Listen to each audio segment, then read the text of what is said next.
কটিয়াদী পৌরসভার ৯ নং ওয়ার্ডে কাউন্সিলর পদে প্ররোচনায় ব্যবসায়ী লাল মিয়া। কিশোরগঞ্জের কটিয়াদী পৌরসভার ৯ নং ওয়ার্ডে আসন্ন স্থানীয় সরকার নির্বাচনকে সামনে রেখে প্রচারণা চালাচ্ছেন সম্ভাব্য কাউন্সিলর প্রার্থী ও ব্যবসায়ী মোহাম্মদ লাল মিয়া। তিনি বিভিন্ন এলাকায় গণসংযোগ ও মতবিনিময় সভার মাধ্যমে ভোটারদের কাছে নিজের পরিকল্পনা তুলে ধরেন। এই সময় তিনি বলেন, নির্বাচিত হলে ওয়ার্ডের অবকাঠামোগত উন্নয়ন, নাগরিক সেবা বৃদ্ধি এবং জনকল্যাণমূলক কাজে অগ্রাধিকার দেবেন। স্থানীয়দের সুখে দুঃখে পাশে থেকে একটি আধুনিক ও বাসযোগ্য ওয়ার্ড গড়ে তোলার প্রত্যয় ব্যক্ত করেন তিনি।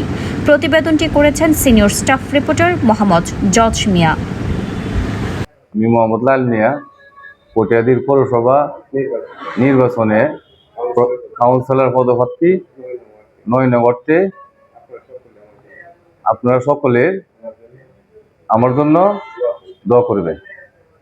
আমাদের যে রাস্তা অবস্থা খারাপ, এরপরে শিক্ষার হার কম, কাজ করার জন্য আমি রাস্তাঘাট করবাম। আমাদের এলাকা অবহেলিত এলাকা, রাস্তাঘাট একদম খারাপ। নাকি কোটিতে যাওয়ার সময় নাকি ইস্কাতে গেলে পরে জায়গা থাকবে ভালো লাগে, দুর্ঘটনা ঘটে কি খুবই খারাপ।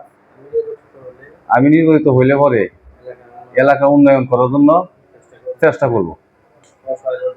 অসহায় দরিদ্র গরিব যারা আছে তাদের জন্য কাজ করব।